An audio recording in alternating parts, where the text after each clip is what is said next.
வளரத அப்பாக்கள் மதுபான கடைகளில் இருக்கும் ஆன்மாக்களாகவே உள்ளனர்.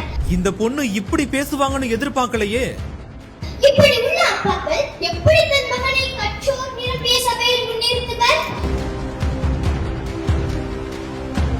மாணவி பேச பேச சட்டென மாறிய துணை முதல்வர் உதயநிதி ஸ்டாலினின் முகம். என்ன வளர்ப்பினை என் அரசு பள்ளியில் ஏன் காசை கொட்ட வேண்டும் மற்ற பள்ளிகளில் என்பதே என் கேள்வி. ஆம், போதுமான கட்டட வசதி, நூலக வசதி, கணினி வசதி, கழிப்பறை வசதி, சத்தான காலை மதிய உணவு, அறிவார்ந்த ஆசிரியர்கள் என அரசு எங்களுக்கு அதிகமாகவே கை கொடுத்து வருகிறது. தனது பேச்சால் மேடையில் அமர்ந்திருந்த அனைவரையும் அசர வைத்த மாணவி. ஆனால் என் அரசு பள்ளியில் படிக்கும் வளரத அப்பாக்கள் மதுபான கடைகளில் இருக்கும் ஆன்மாக்களாகவே உள்ளனர்.